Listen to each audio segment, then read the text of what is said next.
Michael, we're going. Who are you? I'm Michael Gold, climate communications consultant and professional and podcaster, host of the Climate Swings podcast. And if you remember at the end of season 1, I told you guys to go run over to Michael's podcast and listen. So I hope you did your homework because now he's here to check up on you and there will be consequences. Michael, climate communications, you do this for a living. I don't. And climate comms is just this big old bizarre, nebulous, multifaceted thing that is in the universe that is so wildly important, and everybody's talking about climate comms, and you need to be a good communicator and be a good storyteller. And what does that mean? Like, give me a lay of the land for the old uninitiated STEM major. I mean, Jay, I think you really hit the nail on the head. It's really something that we all have to do. You study. So I didn't study communications. I didn't have a degree in communications. I was an anthropology major. And then I just started communicating as you did too. I mean, you studied, I guess, hard science or technology, and now you're a climate communicator too. I mean, I say you make your living doing climate communications. I actually do a lot of writing. I do a lot of strategy. I do a lot of editing. I do a lot of positioning and messaging, and I do a lot of jumping on meetings and, talking people through like what they should talk about, basically. So it's really not that different than I think the skills that a lot of people in the climate world have to cultivate anyway. Everybody has to communicate to a certain extent. I just sort of frame myself that way. It's what I've been doing now for several years. Yeah, and I think it's worth noting that if the universe of people out here don't know that neither of our podcasts are profitable, these are not our full-time jobs. You actually run a consultancy, if I'm correct on that. I am the consultancy. Yes, you are the consultancy. Consultancy of one. Yeah, and just walk me through. I mean, you just gave me sort of the rough breakdown, but like, who are your clients? What generally are people bringing to the table in terms of, like you said, I mean, everybody needs to communicate, but at what point does a business or an individual come in, like, kind of either not trusting of themselves enough or not knowledgeable of what to do? Like, what are they asking you to do? Why would you bring in a consultant on climate comms? I wouldn't necessarily say it's like not trusting of themselves or not knowing what to do. It's more like either A, they want someone outside of the organization who has a fresh perspective on the very specific issue that they're tackling, or B, they just don't have the capacity to do it themselves to execute the communication strategy or to like write the blog or whatever it is to do that themselves.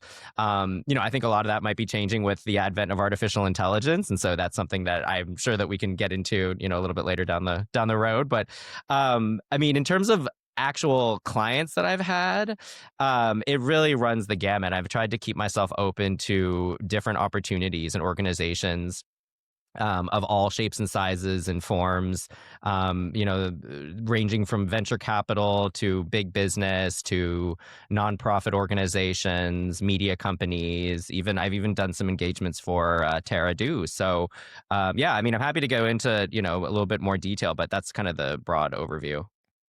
Yeah, I mean, I'm trying to think. That's again, we're talking about such a broad industry here that honing in on any one discipline or specific is tough. But I mean, normally, again, if you didn't hear in the intro, we're totally throwing my normal format out the window today, which is, by the way, great because I don't have to sit here with like 14 timers sitting around and like trying to do all this weird technical stuff. But because I don't have my normal setup, I'm just going to go into straight section 2. What do you do all day? Like, walk us through a project, walk us through like a day in your life doing this stuff. What are you generally working on? Kind of what software are you using? What's the makeup of your day doing all these things? Because I mean, if you're more of a writer, more of a kind of an advisor, or I guess it could vary, pretty heavily from the day to day. So yes, that is, exactly the very last point that you were making. It varies just incredibly from day to day. And I think that it depends on, the type of client I'm working with at any given time. It depends on, I work on a lot of proactive projects too, like my own podcast, my own Substack.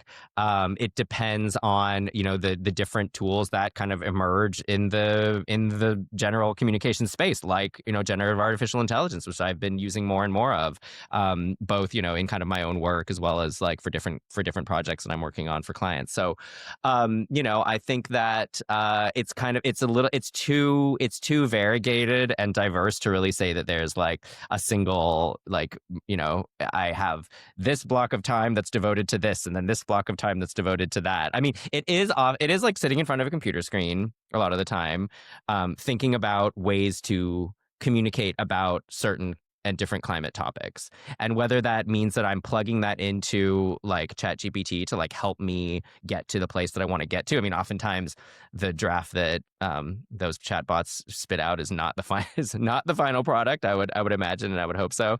But whether it's that or whether it's just like writing from scratch because I feel like I can do a better job, and it's just like the words are at the tip of my fingertips. Or whether it's, like I said, kind of like jumping on a call and talking my client through, an issue with their outreach, or, how we're going to do a website redesign, or how we're going to position a certain campaign that they're working on. It really is just like plucking from every single part of the communications landscape. And I think if you were to talk to like a full-time, head of comms or head of marketing, probably at like a climate tech company, they would probably have like, quite a bit more like sort of regimented schedule, and they might be like going to a conference or representing their company or their organization quite a bit more. But I'm just representing myself, so Sure. I do a lot of self promotion. That's also part of a big part of my day. Yeah, it's the old marketing bit. Well, I guess that's a good segue into, you didn't start in this, and anytime you're a business of one, or any sort of, again, operation where you are the consultant, you're kind of, your whole business is your brand and your knowledge and your past experience. What got you here, right? What got you to the point where you're comfortable enough being paid to advise? Because it's a bit of a stressful thing for anybody who, really cares about what they do. There's always kind of that sort of element, or that, devil on the shoulder saying like, hey, you're not qualified to say this. You have no idea what you're talking about.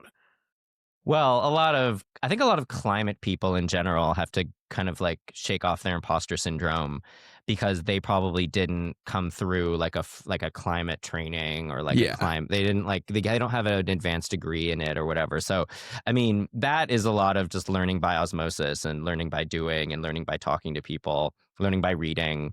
In terms of like the actual comms work, I mean, I do have a professional, but do come from media. I worked in, well, if you really want to go back to the beginning, I worked for a Chinese state-run newspaper called the Global Times when I lived in Beijing, right after college, essentially. Yeah. I did that for a couple of years. It was great fun.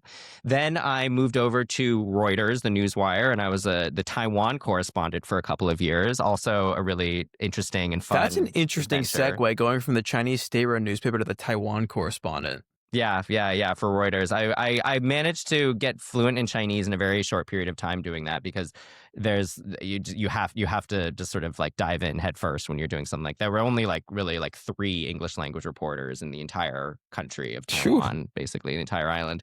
So so I did that for a couple of years, and then I moved over to the Economist Group. So it's the big media organization that publishes the Economist, as we all know. I was working for a division called the Economist Intelligence Unit, which also has like a couple of subdivisions. One is kind of like produces intelligence documents and reports for industry and business and whatnot. The other one's the side that CIA. Right, exactly. They're all CIA agents. The side I was working on was actually more on the media editorial side. We were doing partnerships with brands and sponsors and companies and organizations that wanted to work with The Economist to like basically promote a message, or sort of like embed their marketing within kind of like a broader thought leadership space. So like, Okay. for example, like a big company that is working on artificial intelligence or the future of data would commission the Economist Group and the Economist Intelligence Unit in particular to write a research report, do a survey, maybe do an index, do interviews with experts, maybe do like some modeling or, data visualizations about the future of big data and the future of artificial intelligence. Then we, as the Economist Intelligence Unit, would publish that under the Economist brand with the sponsor sort of like, labeled as such, basically as a sponsor. And then, it would be sort of put out in the world with some marketing behind it. And kind of, we would sort of have that win-win engagement afterward. And so I did that for a couple of years, and there was sort of like nibbling around the edges of climate and sustainability topics at the time, like throughout basically all the work that I did, including the Global Times, Reuters, and The Economist. But it was only when I decided in 2021 that I really wanted to go off on my own and become a freelancer that I decided that climate was my space, was my field. And I founded Word Clouds Consulting, which is my brand. Awesome. Let me just quickly rewind back to to your time at The Economist. There's something interesting there that I want to kind of dig into, right? There's always, in media outlets, right? They need to make money, and as I understand it, a big portion of that money, or a portion of that money, can come from, maybe I'm mislabeling this, but like sponsored research. And especially in the climate space, you get smaller newspapers that are more kind of, tied into single topics. Like you'll get, like, I'm in the energy space, so I read like a solar magazine and a solar newspaper and like a more kind of broader utilities newspaper. And obviously the margins on those can be pretty thin because they have a limited clientele, and some of their funding can come from organizations, companies, and there can be a fairly, clear narrative of like, hey, this company who's doing this very specific thing is behind this article that's exploring this very specific thing kind of coincidentally. And, specifically in the climate space where there's already so much distrust and there's the fear of greenwashing. And especially if you kind of go more into like the people who actually have money, there's a lot of greenwashing there. Do you feel like that sort of model can translate? Do you see that sort of type of journalism in this space, and how do you feel about it? Like, is it generally kind of kosher, or can it be somewhat concerning? Like, do you see a high rate of greenwashing in that area? You're basically asking, are these organizations like paying The Economist to help them greenwash, essentially, like put a patina of legitimacy behind their association with a topic, essentially? Yeah, somewhat. And I guess I'm actually not as concerned about The Economist because they're big enough to exist globally, but even more so with like these smaller newspapers who it's like, hey, it's like either we write this thing or we go out of business. It's more on that level, but really up and down the board. I mean, from your experience, how do you feel? I think there's a couple of layers to this. Like, first of all, I think as like a reader, you have to have like a level of credulity when you're looking at something that's sponsored by a corporate or just any kind of like, there's corporate interest, or there's like kind of interest behind all the information that we take in, essentially. Yeah, totally. Right? So we're looking at something on Facebook, we're looking at something on Substack, we're looking at something on the New York Times website. Like there's no such thing as just kind of like the neutral window to the world, right? Like everything has an angle, everything has a slant. There's an algorithm behind most of that stuff, right? So I think like there's that like first layer of it. So it's like, when you're and obviously when you have like multiple stakeholders, there's potentially multiple touch points of credulity that you sort of have to engage with. So it's like, it's The Economist take, but it's sponsored by, I don't know, DuPont or whatever it is. So like, yeah, you have to like, or Dow or like, Chevron or something. So you always have to like, take all of it with a grain of salt. But that doesn't mean that there isn't something to offer through these kind of engagements, and there isn't like new and valuable information, even about climate, that can be proffered through these kinds of engagements. And I think like, the other point of it, and this is something that, sort of like cuts to the grain that you were talking about previously, is that the media industry does need new and diverse revenue streams because of all this sort of algorithmically mediated disruption that that I was alluding to, and helping organizations get their message out through this kind of like standing on the shoulders of legitimacy, I think really does help. It's like it is a proper revenue stream for an organization like The Economist or these little newspapers that you're talking about. And like I don't think we should like deny the struggling legacy media a chance to diversify their revenue streams, like just because like we're a little bit like precious about greenwashing. Yeah, no, totally. And actually, I'm more inquiring maybe about the opposite phenomenon because I find myself whenever I see an article, let's say like, oh, it's sponsored by, like you said, DuPont or Chevron or some other kind of big name company that we sometimes know as not being on necessarily the most pure side of climate. Whatever research is in that document or whatever content's in the article, I sometimes will like immediately write it off because I'm like, okay, someone got paid off. There's some data that's been fabricated. I've seen enough bad science in my time to know that usually when people are under pressure to produce a result, that's when things kind of get fibbed and people start taking creative liberties. But I actually think that we should maybe be giving it more leeway and more credulity because a lot of times, like you said, there are real journalists and real writers like yourself who, of course, the organization needs money to survive, but at the same time, you have, again, career professionals who are doing this stuff and who want to put out a good product. So maybe honestly, let's go into that a little bit. What's it like actually trying to write an article or do research under that pretext and like balancing the idea of like, okay, I don't want to piss off the company, but I want to be honest and objective in my research. And how do you kind of straddle that line? It's spinning plates. It's total spinning plates, man. I mean, it's honestly like you write it like a journalist, and then it gets edited like like a piece of corporate Oh, communications. okay. So it's like you do your own thing and then you kind of just watch your dreams die as it goes up the ladder. Well, I mean, you have to go into it again. The come back to that idea of credulity. I mean, like when you're going into this kind of work, you kind of have to have a level of acceptance that like this is not gonna win a Pulitzer. You know what I mean? Like it Yeah. is going to advance a message and it's going to talk about a certain topic, in a way that is palatable to a corporate interest, and that's like fine. You know what I mean? Like Yeah. whatever, like we're all kind of like affected by corporations and sort of like the bigness of sort of these interests at any given moment. So I don't necessarily feel like we have to like take a moral judgment on this kind of stuff necessarily.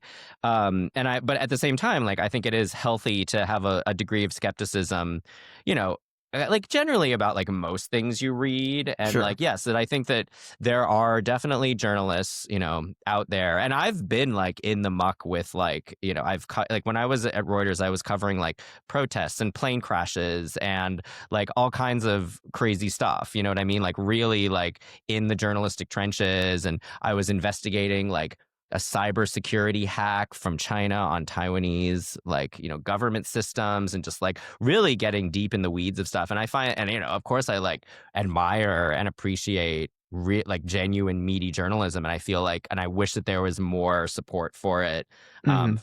financially out in the world. But Oh, yeah. unfortunately, that's not, like that stuff costs money and takes time and resources. And in the meantime, like I think that there's like a humongous gray area that you can cultivate, which, as I said before, is like financially remunerative to the media organization that can then go and pay for the journalists to cover the plane crash and the protest and investigate the cybersecurity breaches and whatnot.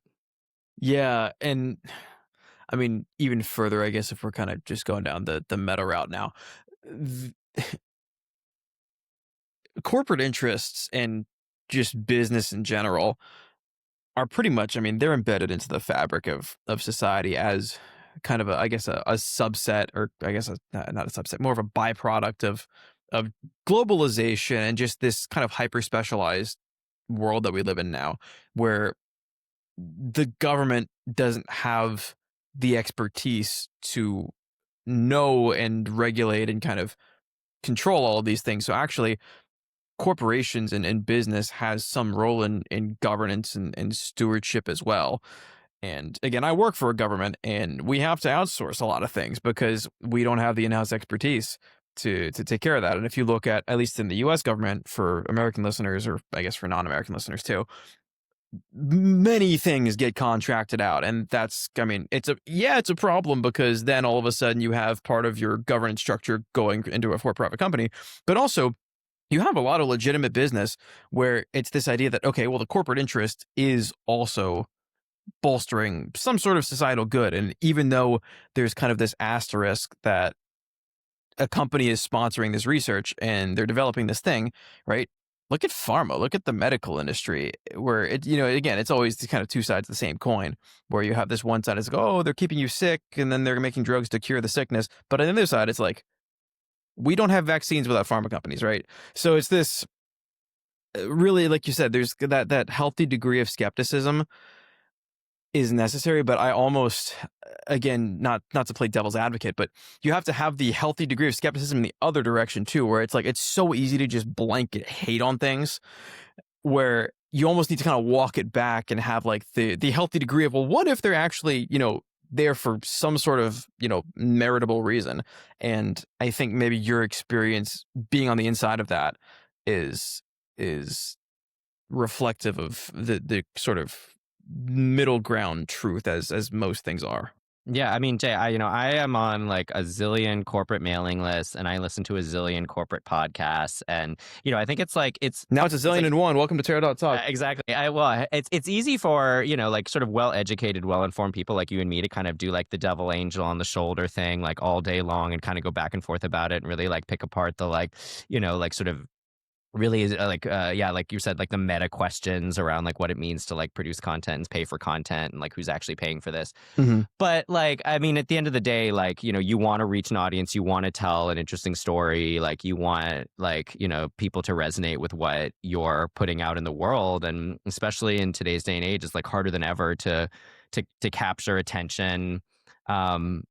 And like, I think that, like like organizations, like people, are sort of trying different things. And, it's kind of it's a crazy world out there, and we're all just doing the best we can.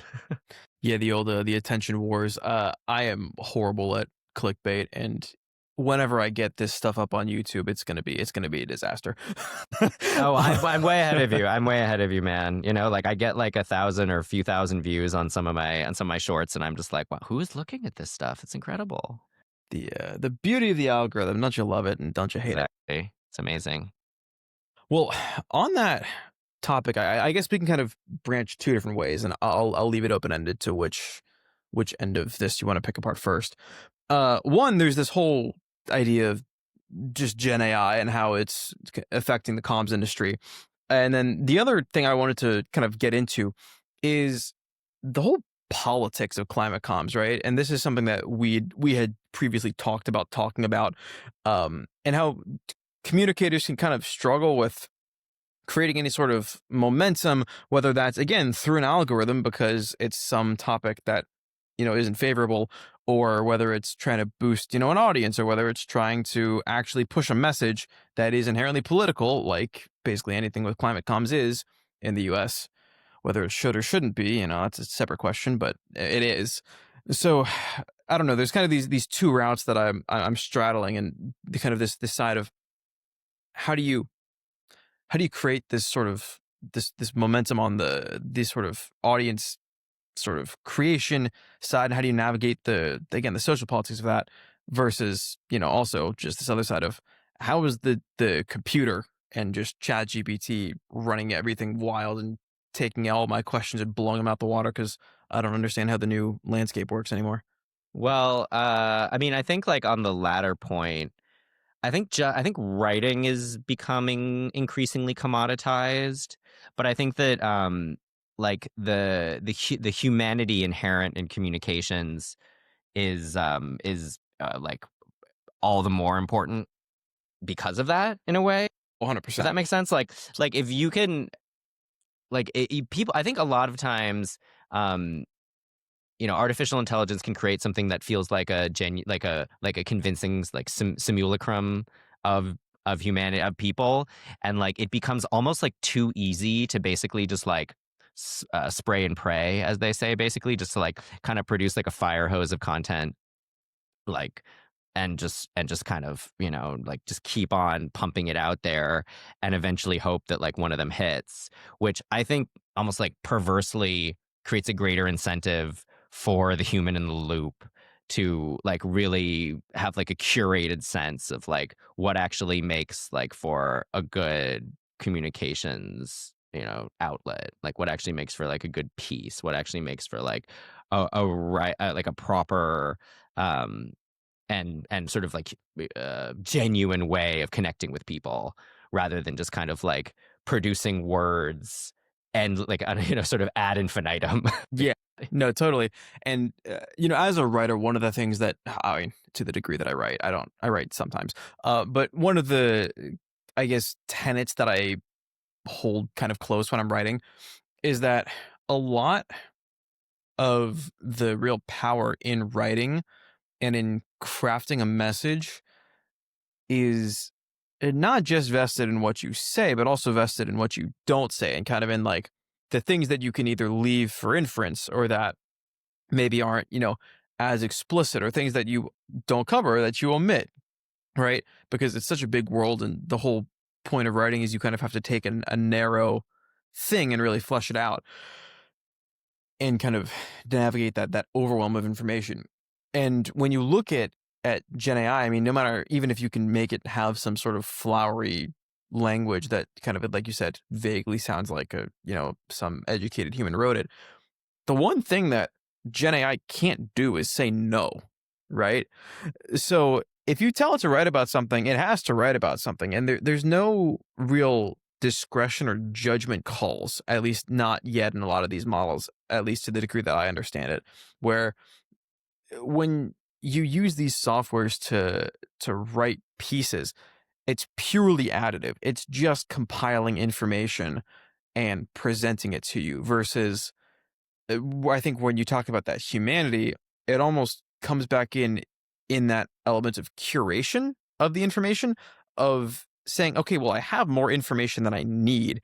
What am I going to whittle down from not just this particular set of sources that I've been told to look at, but kind of the general kind of expansive knowledge that I've gained over the years?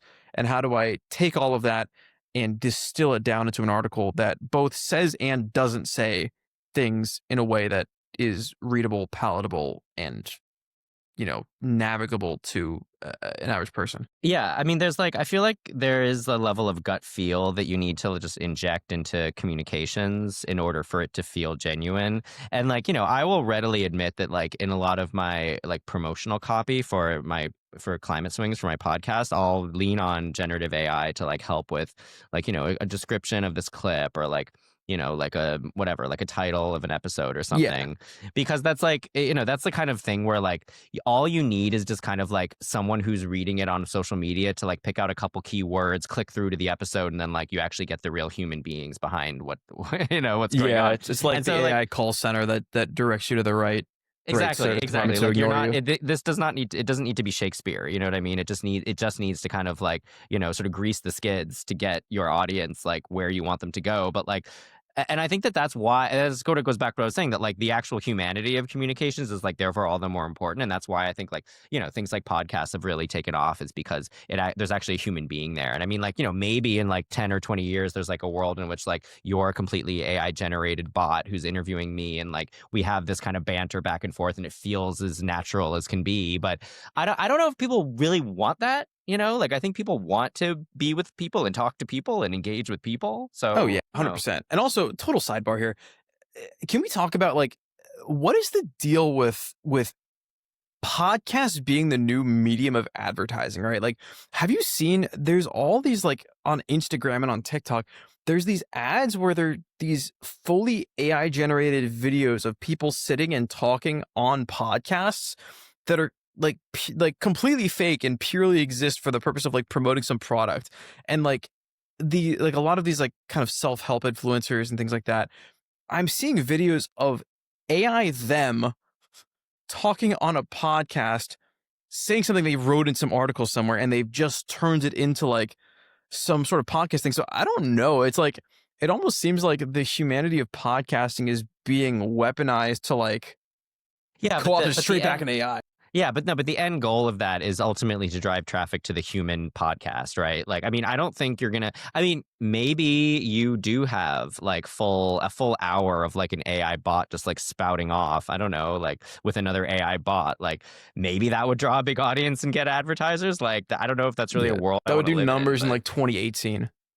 Yeah, I mean, it's basically because like the marginal cost of like producing a given unit of like advertising collateral has basically dropped to like near zero. So like Yeah. you can kind of just like flood the zone with it, which is why people feel like they need to like continue to stand out. I mean, bringing it back to the climate connection, I actually think that like when you have like something interesting to say about an important topic that people really care about, like I feel like I give more leeway to people who are actually trying to lean on marketing strategies which like feel like they're a little bit more synthetic. Like because you're trying to get an important message out. Like I am trying to like promote ideas about climate change that people should know about and like advance the energy transition and like create a better world. I'm not just like doing this for clicks or like doing this to like, sell some like, like snake oil brand of like, or my, socks that I'm like knitting in my backyard or you know what I mean? Yeah. Like there's actually, I feel like there's actually meaning behind, nothing against, socks being, knitting socks in the backyard, but I actually feel like there's meaning and,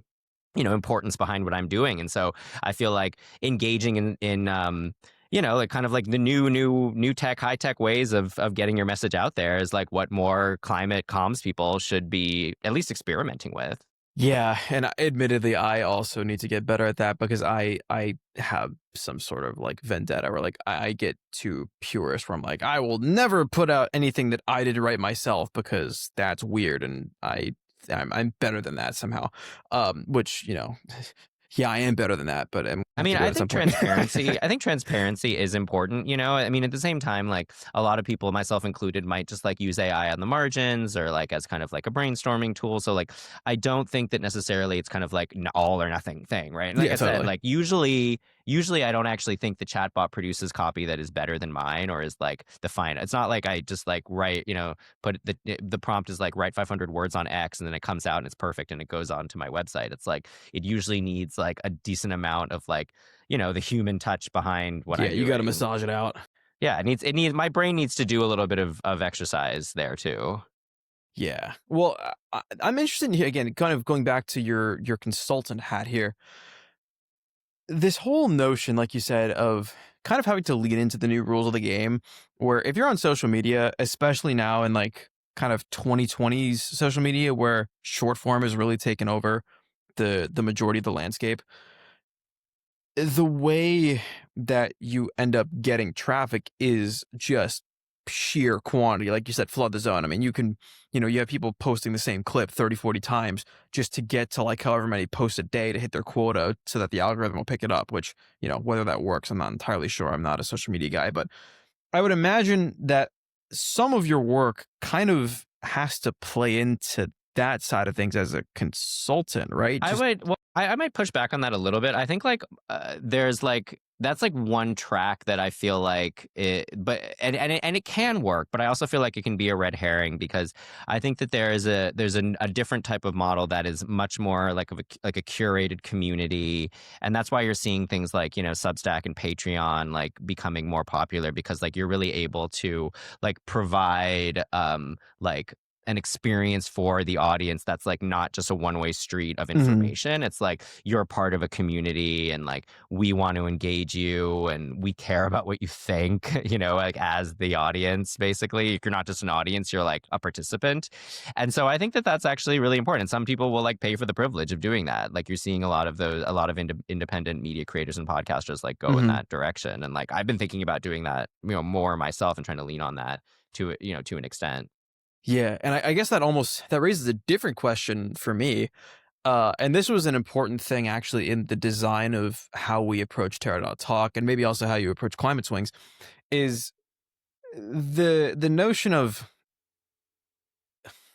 picking your audience in that this sort of like what you're talking about having that more curated community is very nice as a creator because you get people that are engaged, right? You're getting people that are actually routinely watching. You feel like you're not just it's not like you're on one of these like presenting on a Zoom call where everybody has their screen off and there's 300 people in the room and you don't see any of them. It feels a little more like you're actually, again, it feels more real and tangible. But there's this other element specifically in climate comms that, at least for me, I want to be pushing things out to an audience that might not normally be inclined to listen to this stuff.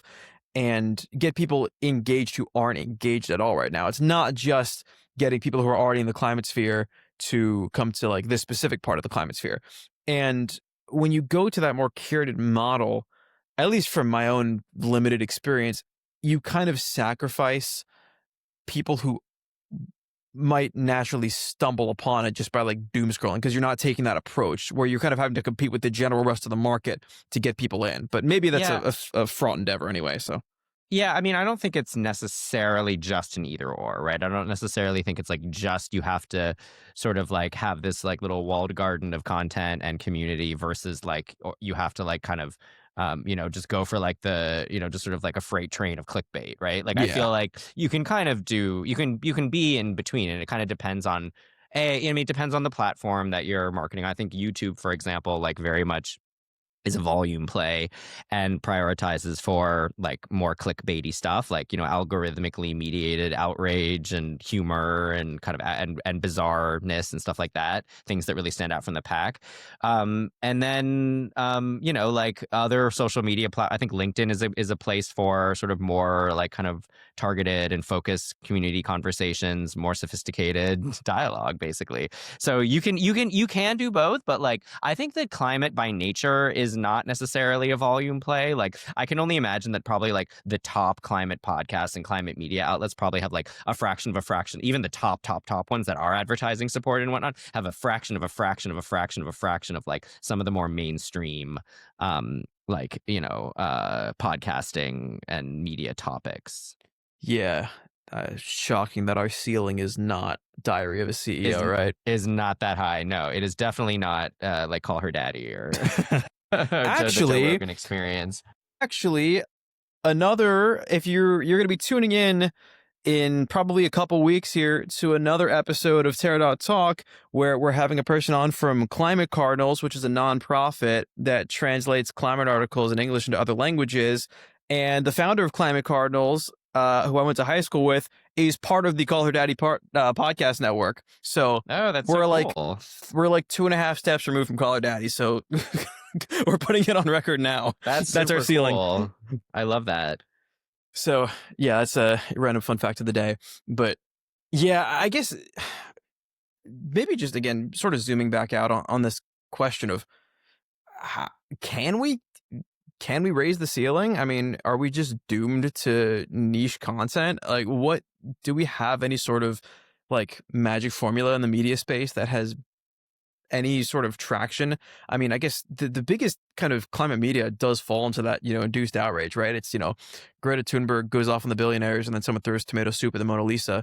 And that's the kind of climate headlines we're getting, which you can argue whether or not that's actually productive. There's definitely climate people on both sides of the issue, but the more subtle and nuanced stuff that's, not just total rage bait, still, we haven't figured that out. And I mean, maybe no one's figured that out across industries. I mean, it's just that all of politics is just constant rage bait. So I don't know. I don't know. I don't know if it's like, I mean, I feel like if you're looking at it like, oh, we're just like doomed to be like a niche concern. I mean, like I think that gets back to like deeper questions around like why people care about climate change, right? Like why did you start to care about climate change and want to work as a climate practitioner? Like why did I decide to like make it the focus of my career? Like why do people take the Terra course? Like I think that there's like these innate um issues that we want to tap into like as people. And like sort of like as a communicator, you just kind of have to like do the best you can and like speak authentically about what matters to you and not care too much about like, if like if all you care about is like, number goes up, then like I don't think that that's like a particularly healthy way to like measure impact or like to feel like fulfilled in the work that you're doing. Oh yeah, 100%. And climate communications is also not the place for you if you're trying to do that. Um, well, actually, now that you've brought it up, I'm curious, what did bring you into the climate comm space? What do you have, like a sort of a backstory there?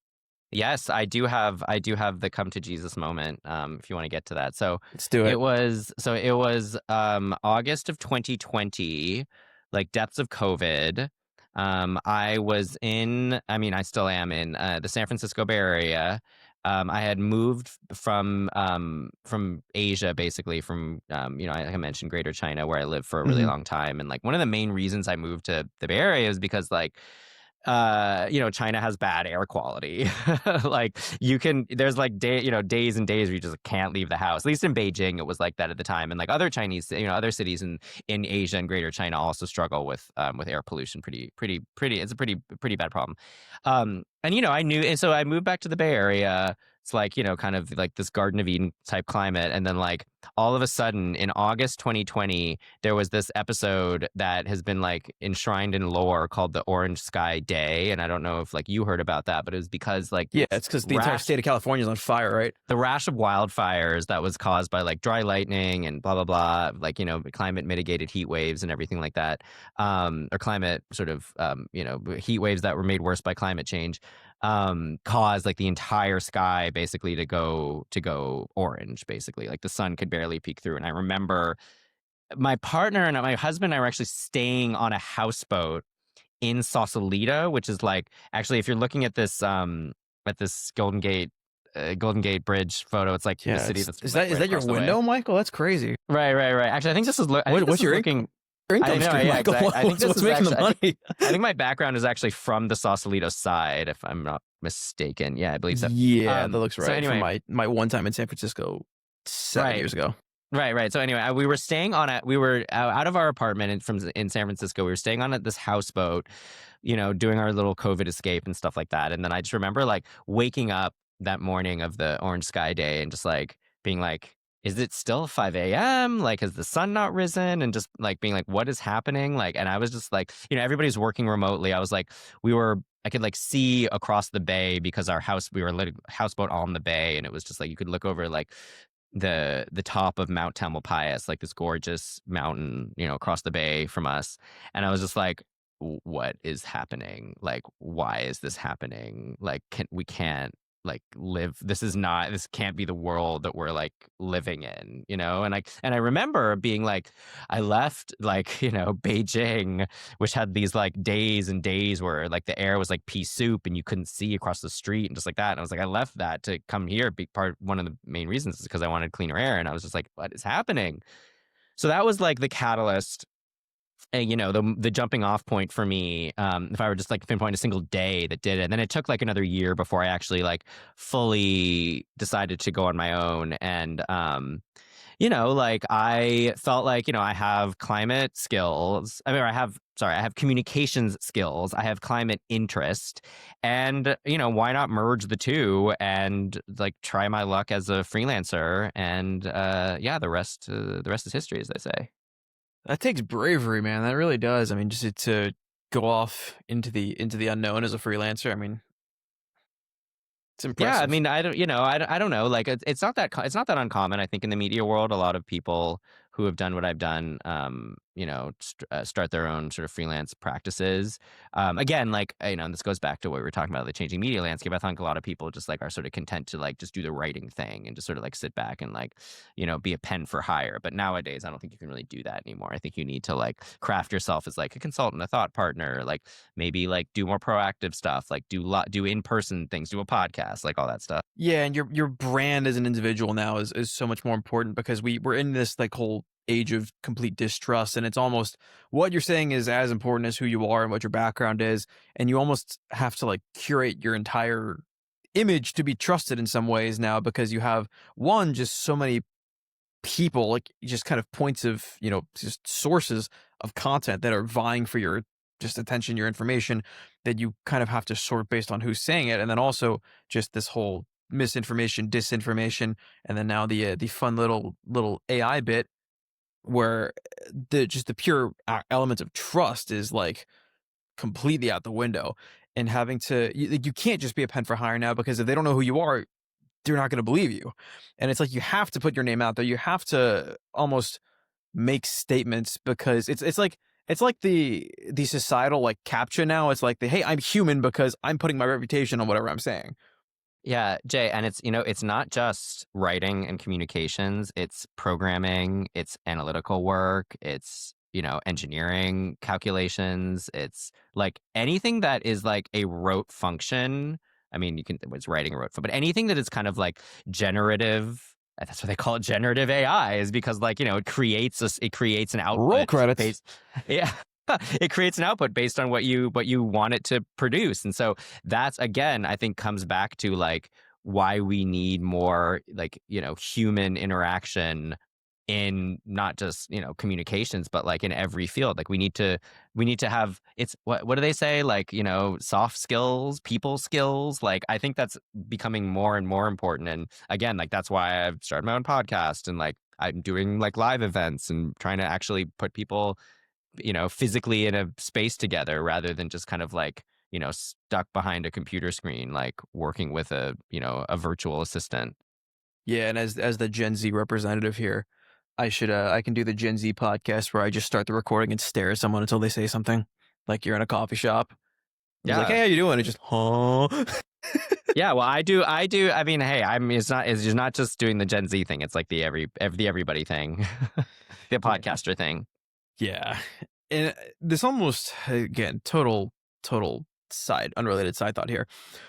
One thing as I've had to, kind of burst into the more of the comms landscape doing this podcast, I'm starting to realize how little I was actually taught about the art of communication and socializing in school, and how this is almost entirely learned by osmosis thing. And even as I understand it, I didn't study communications, neither did you. But from what I know about studying comms, it's still more of a science of kind of almost how people respond to different, I guess, almost stimuli. It's more, it's again kind of, it lines up more on psychology, but it's not really necessarily even about how do I get people to like me? How do I get people to trust me? And how do I build that ethos? Because that's so much more like learning by doing. And even if you go to school for that, it's still more of, again, just kind of looking at it from this kind of higher up academic perspective.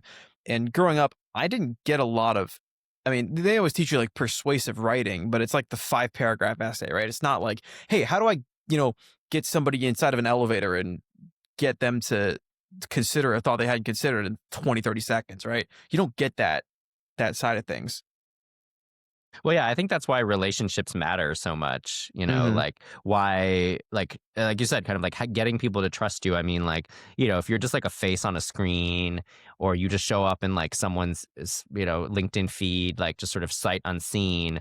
I mean, like, yeah, like, where does this come from? There has to be some kind of like connection to something that you know and care about. I mean, like, maybe like, like I think like there's a way to do that, like through creative output, right? Like through the kind of like the sort of the medium that you produce through your communication, through your work, right? There's like a way to show who you are through that. But then it's also like, I mean, a lot of my clients come from word of mouth, because people say he's great to work with, like he's really smart, like he's really capable. And so like that kind of like is also a really important way to do this, especially nowadays when like you don't know what you can trust online a lot of the time. Yeah. Yeah.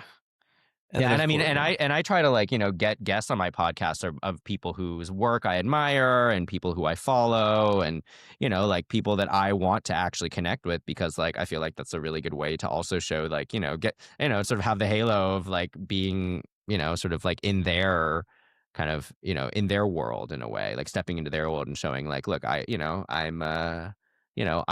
that space too. Like I'm talking to these people too. Yeah. And that's, by the way, that's a great pro tip. Skip LinkedIn. Just start a podcast. Like, you'll get so much cool people Well, who you just want kind to of talk need to to you for do free. both.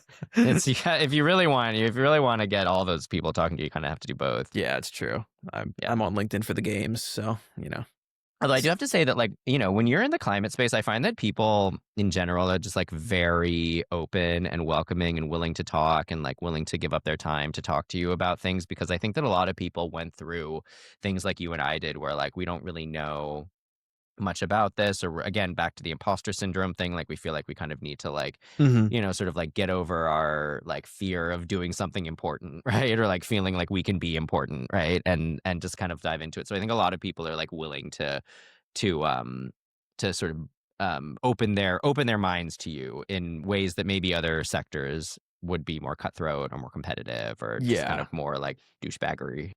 Yeah, totally. Yeah. And I mean, I think that's almost also by virtue of the fact that, this is something I say whenever I go back to my university and I talk to people about coming into the climate space, that like climate in and of itself is not really an industry. It's a passion. It's a thought. It's a field of interest. But it's hard to say like, oh, I'm good at climate. Like, huh? And what that means is that when people work in the kind of, for however much I think this term's kind of weird, the climate industry, they've all been brought together by a common concern about something. And it's a concern about something that is generally pretty outsized and largely not shared by a lot of people. So, and in any sort of comms and climate comms included, it takes two to tango, right? Like you can't, you can put out as great of a message as you want. If no one's listening and if no one cares and no one communicates back, then it's just kind of a dead end. And from, I think, both of our experiences, because people care so much about what's happening, it is so easy to just get in touch with people and connect with people. Like I can get on a call with effectively anybody in this space just by virtue of the fact that I'm interested, they're interested. That's the only baseline we need, and it feels so much less transactional. And I think, I mean, that's almost to me sort of the holy grail of the climate comm space specifically, and why it's, at least to me, a lot more fun doing media and comms work in this space versus other places, because you just have a bunch of people that care and will engage, and you don't have to like bait them into engaging because they're already there, they're eager, they're ready. And that's actually part of the reason why I started Terra.talk, is because we have this network at Terra.do of like, I think there's the newsletter is like 50,000 followers, and people are really active in these groups. Like they'll read things, they're super proactive, they'll like share all sorts of books and articles. Like this is a passion, and I'm like, I want to be a part of this. I want to help kind of build that snowball. And it's way less like herding cats or pulling teeth in this space. And that's one of the things I really love about being in this kind of area. Well, I would also say that the the failures of the climate movement to accelerate progress to the point where we can meet the Paris Agreement aims of 1.5 degrees, almost points to the need for more diverse voices and diverse perspectives and different approaches and ways of thinking about how to communicate and just ways of doing, and just throwing jello against the wall and seeing what sticks, right? I think Yeah. that um there's a really interesting podcast called Climate Shifted. I don't know if you've heard of that. Yeah, But it's also part of the Terra.do network loosely, yeah, actually. it's hosted by a Terra alum, Eva Fry, and I think she does a really interesting job of talking to people who are doing different things in kind of the climate comms world, I guess, broadly defined, and sort of how messaging around climate can sort of take different forms, and why, I remember one of her guests was talking about yell, tell, sell, which I feel is sort of the stock and trade for a lot of climate communicators, and why that doesn't work, and the whole psychological underpinnings of it. And I feel I don't know, even just you and me talking, it feels empowering for you and me. And I feel once we put this out online, I don't know, maybe there's someone out there who thinks maybe I can do this too, or maybe there's something in here that I care about. Maybe there's space for me in this world too. So I feel the more that people like us, these kind of gadfly types, show that we are that we just are doing this because we really care, I'm not getting some kickback here. I'm doing this because I'm donating my time because I care. Yeah, exactly. I think, I mean, I full financial disclosure here, I'm in the red on this podcast. I'm way in the red.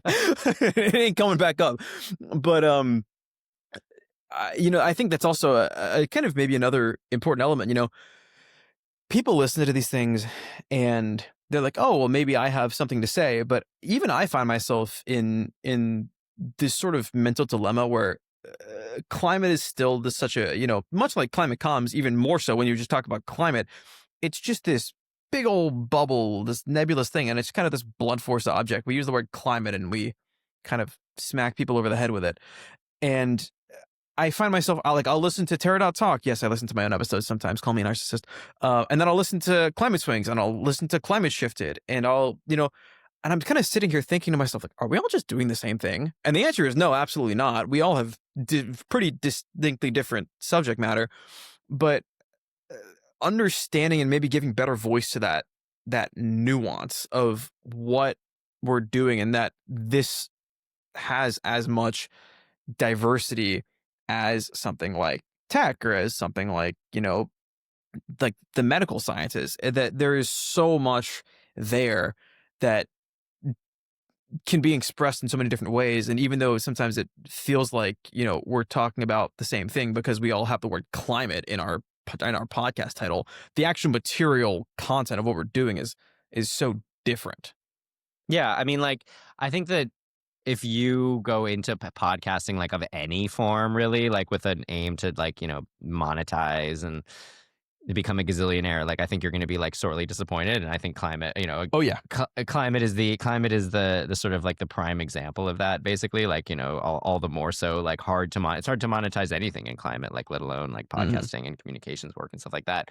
And so, we do it because we care. We do it because we're passionate, but we also do it because, like, I think we have something to say. Like, like, we want to, tell stories, connect with people, be around like-minded people. Again, like, I think that, goes back to, like, just sort of being in this kind of like algorithmically mediated vortex of information, like, can feel really alienating, especially in climate, where, like, a lot of the messages can be really bleak and depressing.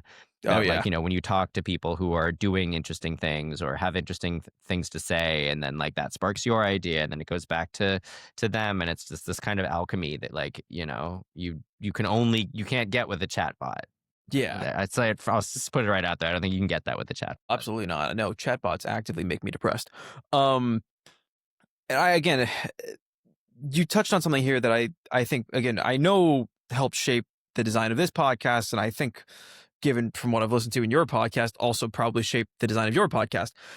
That, you know, a lot of climate messaging, kind of intro level climate comms, and I think this is largely actually due to the way that we learn about climate change and that we're educated about climate change in a lot of spheres, is that so much of the narrative and so much of the content is focused on problem identification, saying, like, pointing at something, be like, that's bad, the sky's orange, I can't breathe.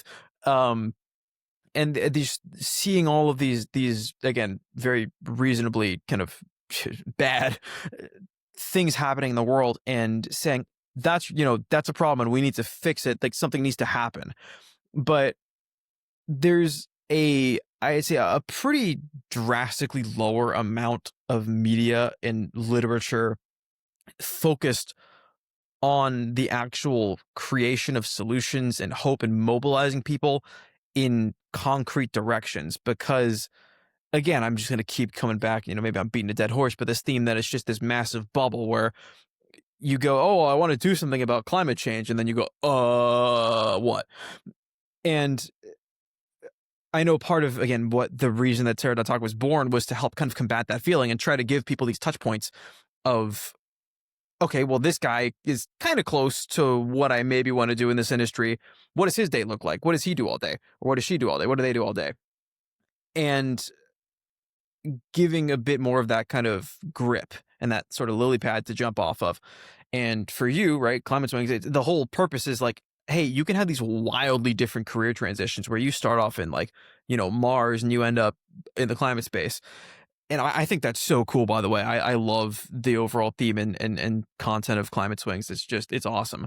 But I think, this is total brand. I don't know why I'm talking, but this, just finding that narrative and really focusing on not only identifying a problem, but also moving towards a tangible solution that other people can follow, is such an important part of effective comms that doesn't make people feel like you're just preaching at them or, like, kind of dunking on them.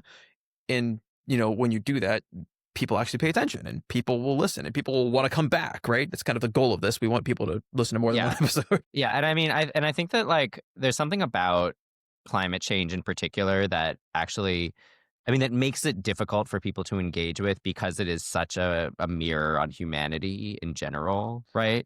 Because Oh it yeah. because it is so tightly tied to like, you know, the day-to-day lives of everyday people, because it's like, you know, the air we breathe, it's the like turning on the lights, it's starting your car, it's cooking dinner. I mean, it's like it's everything. It's everywhere, right? It's like it's the background noise.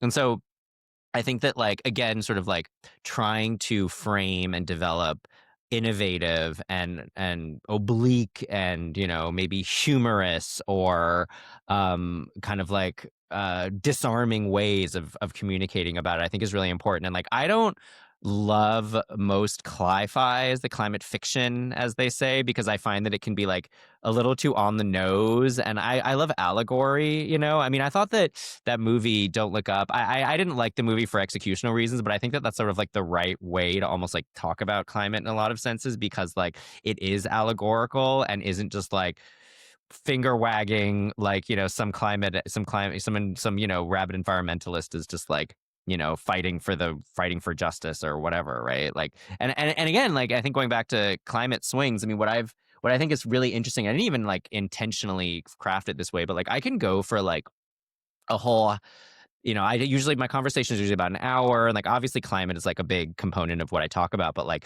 oftentimes we're just like, you know, talking about the person's background, you know, what they were wanted to be when they grow up, like what their college experiences were like what their early career was like. And some people did have climate sort of like baked in from the very beginning because they were an environmental scientist, or like, you know, they studied like, you know, battery chemistry or whatever it is. But like Hmm. a lot of people like come, like you said, they come from kind of like wild and crazy backgrounds, and they made these like sort of crazy swings. So like you don't even mention the word climate until maybe like halfway through the episode or something, right? And it just shows that like you can sort of like have these back and side doors into climate without necessarily being like, climate, here's why you should care. And then like, you know, most lay people are just like, bye. Yeah. And I mean, again, even internally to the climate space, I mean, this is just my own personal opinion, but I think that's so much healthier, right? Because one, there's this fun little thing called burnout when you watch one too many documentaries about how the planet's going to explode, then, you know, you kind of don't want to, it's not fun anymore. It's like, mom, I want to go home. But the other bit is just that, you know, you want to, you want to be able to do something tangible, right? And when you come at this whole problem from like super backwards ways. I mean, though, like you said, it's climate's a mirror of society, right? Nobody's exempt from this thing, and it touches on everything. And there's another, I think there's another, I haven't seen it in a while, but there's another podcast on the Terra Network. Can you tell we like podcasting? Um, Called it's Every Job is a Climate Job, I think. It's again, it's more on that notion of no matter what you do, it's kind of like that, you know, what is it, like 7 Steps to Kevin Bacon, that Wikipedia game, or if you Yeah, click on, I know Louisa well. yeah, Yeah. but you know, you can connect everything back, you know, fairly quickly to this single topic of climate. And when we look at it from that much broader scope and not having to come at it from like this single focal point, I think better things happen, you know?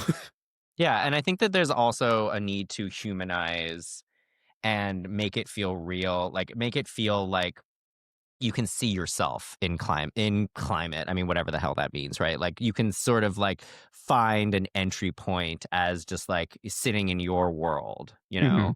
Like, because I think a lot of climate people expect that like everyone is just going to like wake up one day and realize that like, you know, we're doing terrible things to the planet, and like we all need to change our behaviors, or we all need to vote for the right people. And like I don't think that's how this works, you know? Like we need to meet people where they are and like, you know, engage with them on a level that like they care about, not that we think they should care about. Yeah, no, 100%. And you know, even this topic of like, it sends like makes me get goosebumps. The whole idea of like finding the right people to vote for, that whole narrative just, it pisses me off so much, right? It's like that is a reality, because as much as, you know, I'd like climate to be this gateway to societal reform and seeing our social and economic and political systems become healthier, there's also this cynical bit of me that just is like, human nature is just that we want to implode on ourselves. Like there's always that bit, and that there's not going to be any one magic button where like we're going to use this issue and create a utopia. That this idea of like human conflict and there being very polarized sides of political hot button issues, like that's not gonna, even if we, if we get to 1.5 and reverse it and go back to net zero, like that's not gonna change. And it, this idea like we shouldn't have to have a right person to vote for to fix this thing, right? It's that I should be able to look at somebody who I effectively disagree with on every count of humanity and still come to the same conclusion. Like, I'd like to be able to breathe. Yeah, Right? I mean, I think that like, we have to sort of like hold two conflicting or multiple conflicting viewpoints in our head at the same time, right? Like we Mhm. have to both like have faith that like humanity like can and will ultimately like do the right thing, like if you have a long enough view of the sweep of history, essentially, right? Like I mean, in the grand scheme of things, like the sun will envelop the earth and the universe will implode, or like sort of just burn out. So like what's the difference anyway? But like you also just are like looking at the day-to-day like collapse in institutions and just kind of backsliding on all of our pledges, and like you're hitting new record highs in temperatures, and just like natural disaster after natural disaster, they just start to all bleed together. And it's like, yeah, like this really sucks. Like this really fucking sucks, Like what can we do about it? Why don't more people care? So, I think that like that's why people like you and me are doing what we do, is because like, we want to feel like what we're doing is making a difference, right? Like we don't want to just like go to some, completely unrelated job. And, like I'm sure that we can find meaning and plenty of people find meaning in other work, but like, the back of our mind, there would always be this little kind of like tickle of like, why aren't we doing more? Like, could we be doing more? Like, oh, I didn't recycle that thing today, or I, ate more meat today, or I drove my car today. And you're just like, I don't want to feel like I'm hitting myself over the head with like a guilt stick every 5 seconds, Oh right? yeah. Like, 100%. I want to feel like I'm actually making a positive contribution. It's funny because I actually even struggle with that. This is turning into a therapy session. I struggle with that with this podcast and just communicating as a whole because, I try not to be like the number go up guy. But when you're a communicator, you you're rarely the first kind of, you're not the first point of change, where you're not directly doing the thing that's going to cause the change. You're saying the thing that's going to give people the thought that they need to do the thing or tell somebody else to do the thing. And you're kind of your greatest asset is your base, your audience, the people who are listening. And when I, don't see a number go up, um, I get this sort of feeling of like, what am I doing wrong? What game am I not playing? I need to be like the best evangelist. I need to be the one who's like running, who's, doing generational numbers in order to get this message out there, or I'm also not doing enough. Because then if I, I don't know, I could be walking around downtown picking trash up off the streets or something. No, I I mean don't know. that's yeah, no, that's I think that's like a fair point, but I would also like, sort of like harken back to like the butterfly effect, right? Of like, you're putting this content out into the airwaves, and like, maybe you like, have a listener who, gives birth to like the person who whatever, like creates the, the magic commercialization pathway to fusion energy. Like I don't know, you know what I mean? Like it Yeah, doesn't, it just, it's always right? Like, it's a moot point. I mean, you can always like guilt yourself into something, and I mean, there's obviously just kind of the psychological component of this that I think many a climate person struggles with, of like the idea of we're not moving fast enough or I'm not doing enough, and like I'm sure that even like, Joe Rogan probably looks at his numbers on a down day and is just like, like, how come that number isn't high enough? Right. And it's so, incredible how much the goalpost can move. exactly. Yeah. 100%.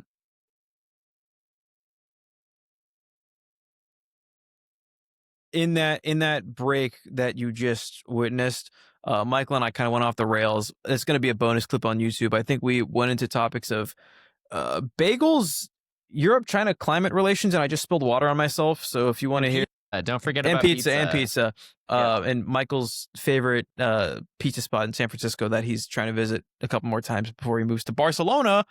And if any Barcelona people are in the Terrasphere, or if you know people in climate in Barcelona, talk to people. There definitely be there. are. I've already connected with a couple, so I'm That is coming your way. exciting. That is really exciting. It's fine. But yeah, so this obviously this whole episode's been all over the place. But Michael, any closing thoughts? Just what's your? This is kind of maybe back into the Terra.talk spirit a little bit.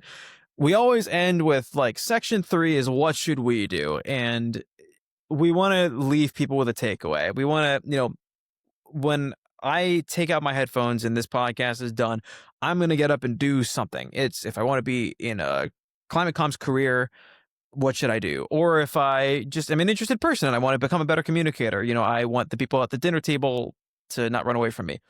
What are my action steps? And obviously it's such a loaded question, but what do you got? Just hit me with something. Break the fourth wall, because for the 3 people who've gotten to the end of this labyrinth of an episode, give them something to go home with. I would say smash the like, subscribe button, tell a friend, leave a rating and a review, because there we go. I'm not kidding. Like, leave it on Terra.talk. Leave it on Climate Swings. The Climate Swings Substack is climateswings.substack.com. Like, all these independent climate voices need your support. I mean, like, shameless self-promotion, but like myself included. So like, come and engage with us. Send us gifts, send us guest ideas. Tell your friends, tell your family, tell your friend's family. Like, help build the actual, network, galvanize people to care more and to do more. Yeah, and totally. And these media productions that we make aren't like, self-serving. They're meant to really foster community and to bring people together and to help come up with doing cool stuff and coming up with cool ideas that might strike gold and change the world at some point. So it really is like we are the stewards and the curators of the content that hopefully make you want to come back and listen to more. And we want to give you those ideas, but we want to know what ideas to give too. So if you have any interests in specific topics, like, hit us up. I mean, I think we both have our contact info and feedback forms that are attached to our episodes. And like, we mean it when we say, like, hit us up, give us content, give us ideas, because we really value shaping these things around what people want to listen to, what people care about, because, that's why we do this. Yeah, or go start your own podcast, tell your own story, or like, talk to other people that you're interested in and put it online. Why not? I mean, everybody else is doing it.